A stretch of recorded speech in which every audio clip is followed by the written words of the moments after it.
Hello to everyone and to the internet. And welcome to Monday, maggots. Don't let the politicians step on you. February 4th. I am Nathan of Washington. You are watching The Young Globalist. And this is the news in 2019.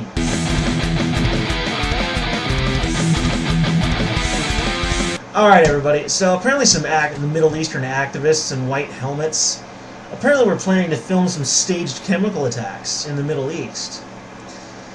These white helmeted people were putting cameras in various locations, such as hospitals and other such locations, to film staged chemical attacks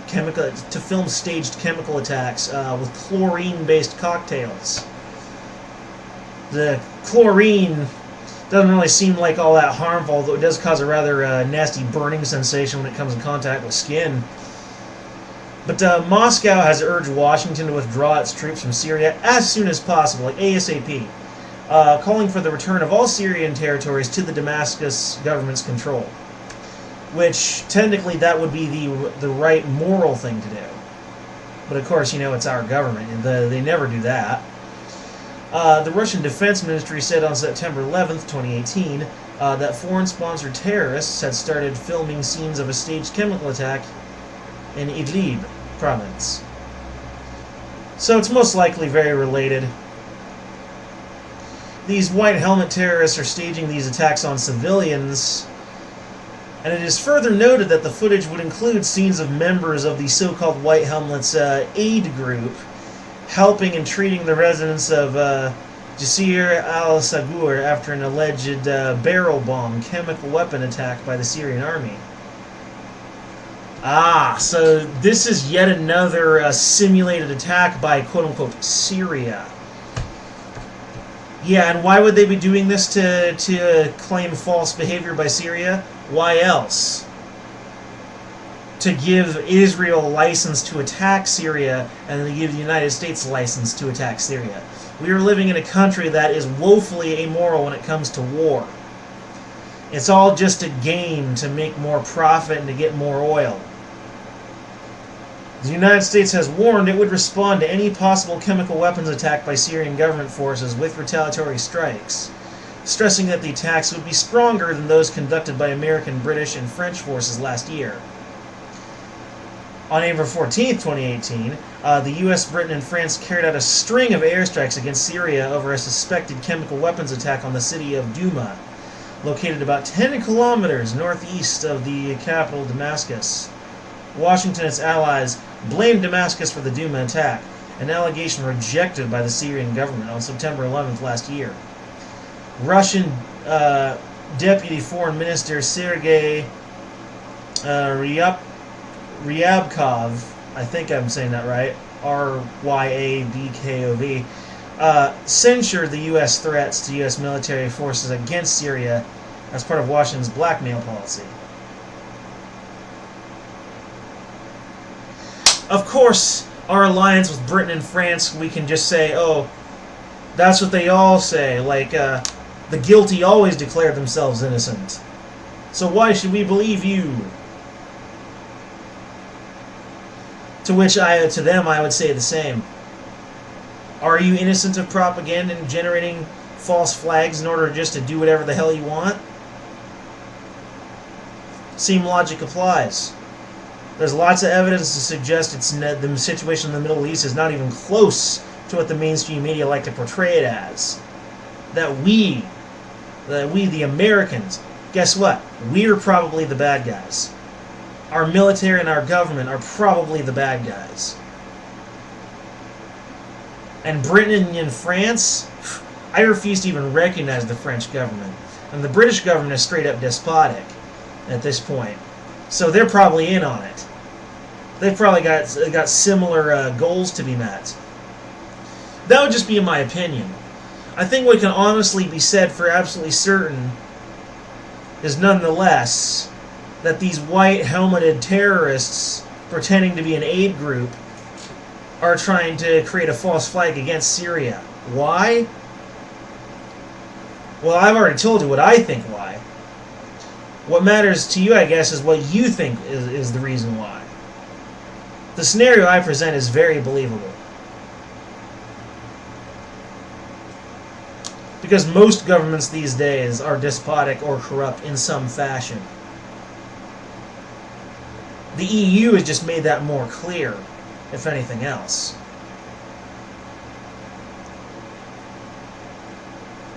Bottom line is, we're attacking Syria for no good reason. And why? Because our government wants to. Probably because they've got something to get out of it. Something to gain. Because they're evil like that, you know? Anyway.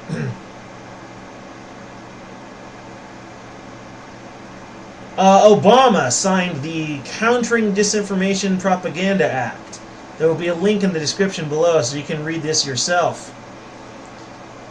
But the Countering Disinformation Propaganda Act makes no meaningful distinction between media sources. It was designed to supposedly counter foreign propaganda in our own newsfeed. Supposedly. $160 million in taxpayer money was spent on a counter-propaganda strategy that literally was not needed, as they were never able to prove that any such foreign propaganda was actually present in our media. Of course. And again, it makes no meaningful distinction between media sources, as in, it literally allows them to just declare anything they want propaganda and then go after it, basically.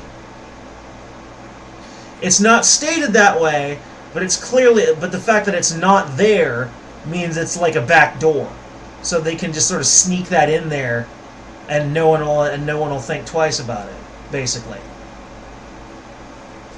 And the Dems and the Libs, they just ended up using it to undermine Trump and propagandize his supporters. Propaganda in the name of anti-propaganda. That's right up their alley, just like racism in the name of anti-racism, and hatred in the name of anti-hatred. Go figure. This bill was around for about 2 years, and since the funding of it has recently ended, about 1,000 journalists were recently laid off in December 2018, shortly after that. And I gotta wonder, were these journalists just hired on as part of that bill to help with their strategy, and then fired as soon as the funding ended and the bill no longer counted? Because it was only available there for 2 years. It was never signed into a full law. Another one of Obama's executive actions, perhaps.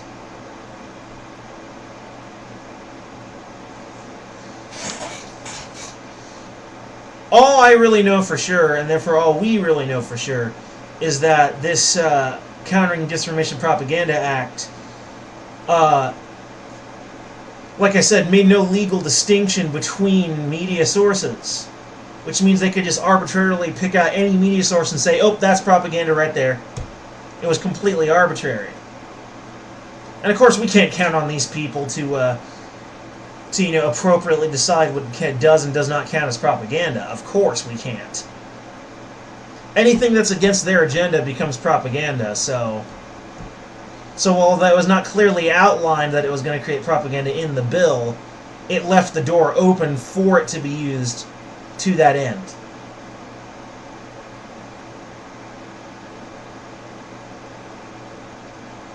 And that cost us $160 million taxpayer dollars. And now we got Obama's former administration running around in the form of a deep state, undermining Trump's authority, and supported by Nancy Pelosi. Wouldn't it just be nice if we could just banish all the Democrats to like a remote island, never to be seen or heard from again? I'd love that. I'd love it. Absolutely. Moving on. A federal judge claims that criminal complaints against Julian Assange do not exist, or it's just a typo. I don't understand how they can make that claim. Like, literally, the complaints of criminal behavior against Julian Assange are well documented. So how can you say it doesn't exist, or it's just a typo? It's way too clear for either of those. Are they this desperate to cover their own asses? If you're not familiar, Julian Assange is the owner of WikiLeaks, which for a while they were trying to claim was illegal to read. That WikiLeaks basically was the site that exposed some of the dirty dealings of Hillary Clinton, and highly hinted that she was the one who colluded with Russia, not Donald Trump. It's a matter of factual record now that Hillary Clinton went to Russia and paid a former British Secret Service agent, a former MI6 agent, to compile and to present her with the Steele dossier, which was the basis for accusing Trump of Russian collusion. So it's actually the other way around. She was the colluder. She purchased the dossier and applied Christopher Steele's name to it.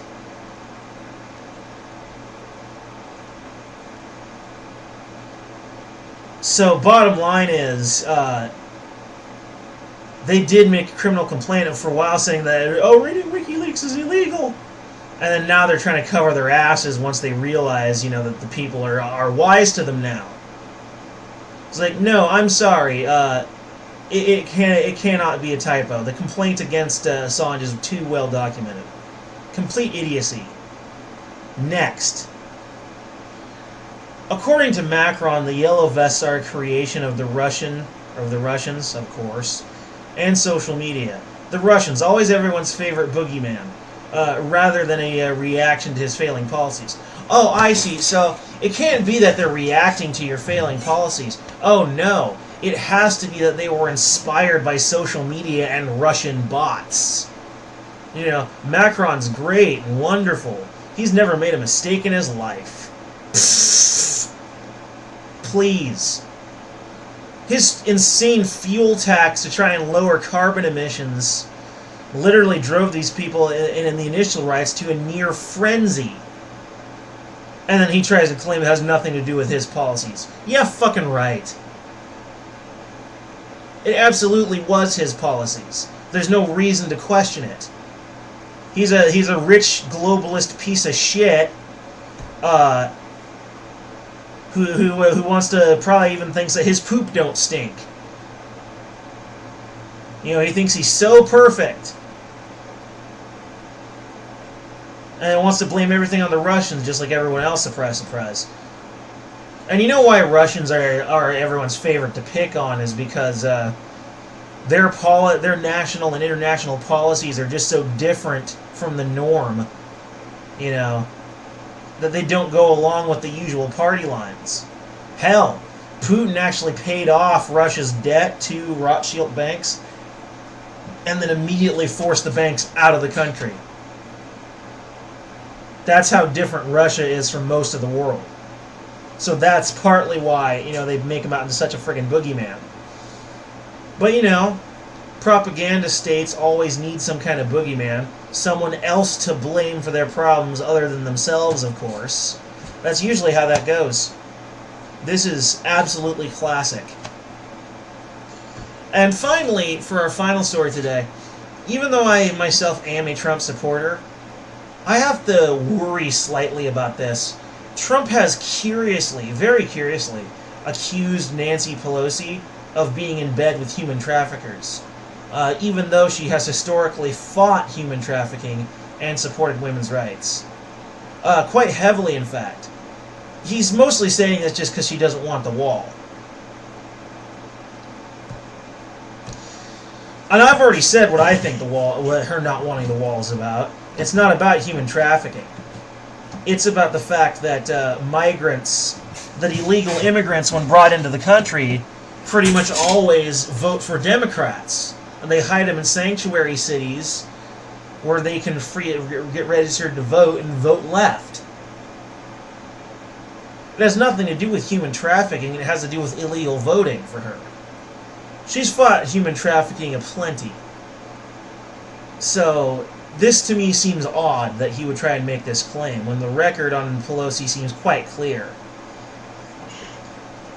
I have to wonder now if Trump really is the 4D chess player I always thought he was, and maybe he's a little dumber than I originally thought. This has really got me wondering. Like, some would say that, the government shutdown was part of his plan to, quote, drain the swamp. But I'm starting to doubt that as well. Still a better choice than Hillary Clinton. Or pretty much anyone else. at this point, the candidates are just so corrupt or incompetent that we're starting to look a little bit like the historical Germany. Because Germany, in its history, they've had politicians that were either grossly incompetent or absolutely corrupt. And now we're starting to have a very similar profile of choices. And I'm starting to wonder if Trump might not be in the first category of grossly incompetent. I'm starting to consider the possibility. I would still rather choose grossly incompetent than absolutely corrupt, any day. Anyway, that's it for the Young Globalist today, folks. I'm out.